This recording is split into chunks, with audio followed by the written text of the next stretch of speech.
who have, Anita and others who have helped to put together our events this day, for the great reception that we've been getting.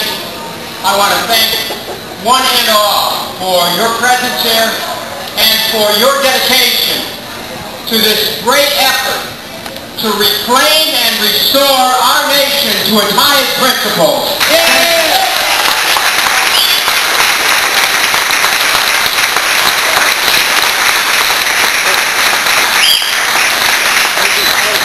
And before I begin, I would ask you to join me in welcoming someone who wasn't on the trail with me last time, but has made so many good things possible, my wife, Elizabeth.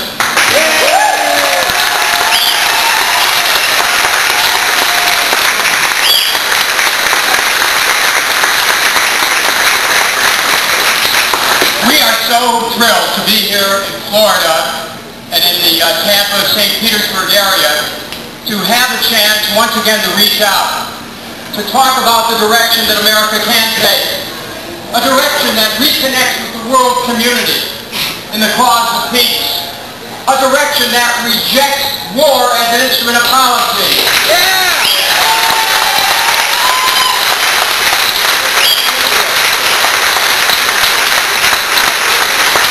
A direction that restores to America a belief in truth, a belief in integrity, an insistence on honesty.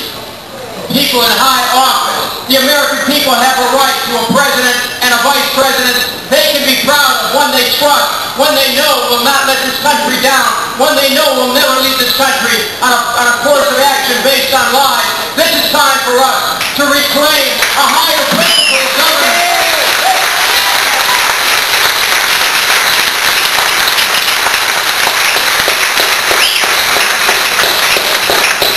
When I think of our constitutional traditions and all those things that unite us as Americans, as we the people, I think of how our heart connects with people all over the world in holding up the potential for peace, for social and economic justice.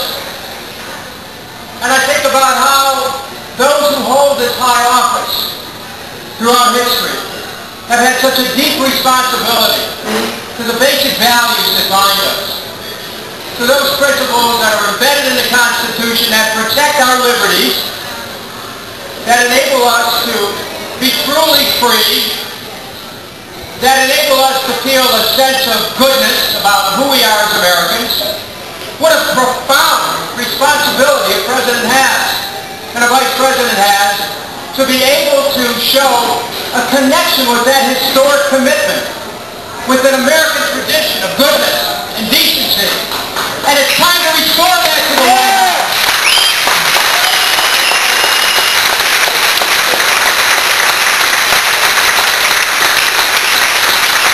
Now, how do you do that? Well, there's a few things that I want to speak about today that will tell you just how we can restore this sense of goodness.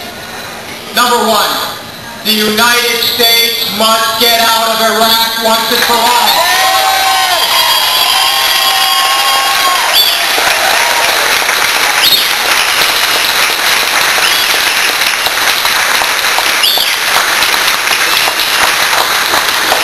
The American people didn't elect the Democratic Party in November to guide the fortunes of our Congress, and we weren't looking for a democratic version of the war in Iraq. People were looking for a direction and out of Iraq. That's what they expect Democrats to do. Do you agree?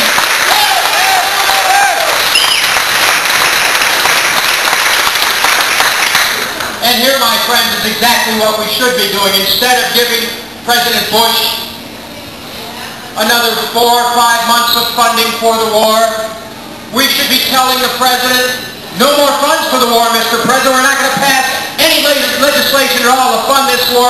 Use the money that's there right now to bring those troops home.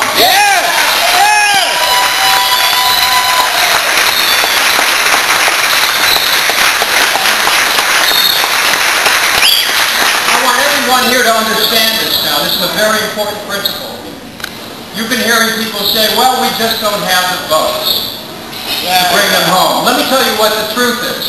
The truth is that the Democrats in January should have gone to the President and say, Mr. President, we're just not going to give any money for this war. You're going to have to bring the troops home, use the money that's in that pipeline right now. But what's happened is that Democrats have been taken in by this argument that you support the war, you got to support the troops, you support the troops, you support the war. Listen, if you support the troops, you bring them home. Amen. That's right! Stop getting them killed!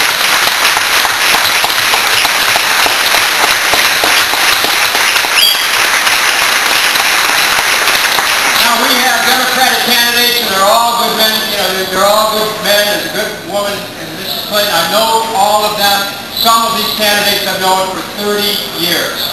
So we're all friends. But I have to say this, and that is, if someone wants to be President of the United States, they better know where they stand on issues of war and peace.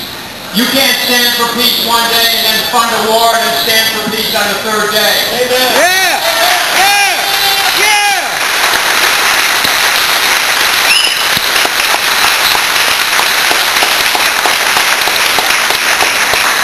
And you can't tell the American people that you were tricked into voting for the war by George Bush. How can that happen? Yeah, right!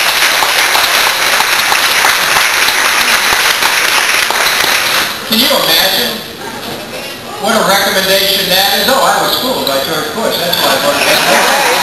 I mean, if you can be taken in by George Bush,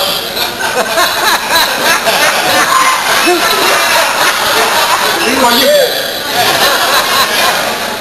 I wasn't. I saw very clearly, 5 years ago, this drumbeat for war that this administration was creating against a nation that did not attack us, had no intention or ability to attack us, was not connected with 9/11, didn't have weapons of mass destruction. All the information that I had, by the way, it was all on record, national intelligence estimates, CIA estimates, State Department estimates, any document you could get your hand on if you bothered to read it. Yeah. You knew there was no cause for war. So when these candidates come forward and they say, well, I was tricked, lied to, deceived, let me tell you, this contest for the presidency, this isn't American Idol we're talking about here. Yeah. When you want to be President of the United States, you have an obligation to get the facts.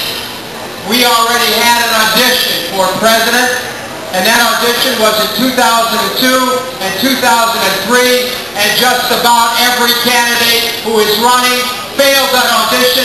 They failed to challenge the Bush administration on the war, and they need to admit that.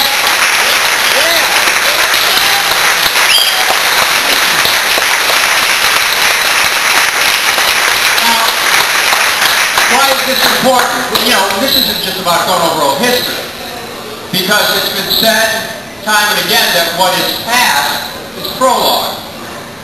Let me explain to you how it matters now. Today, the administration is beating the drums of war once again with respect to Iran. They're saying once again that another nation is preparing nuclear weapons and that we have to intervene. They're saying the same thing all over again.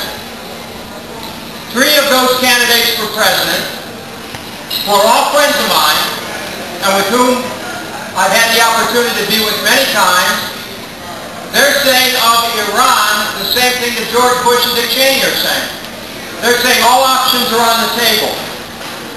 Now, if you were to look back at the decisions that were made that took us into war against Iraq, you would hope that those who would be president would not show the same defective thinking that took us into war against Iraq reflected in our policies towards Iran. And yet, by saying that all options are on the table with respect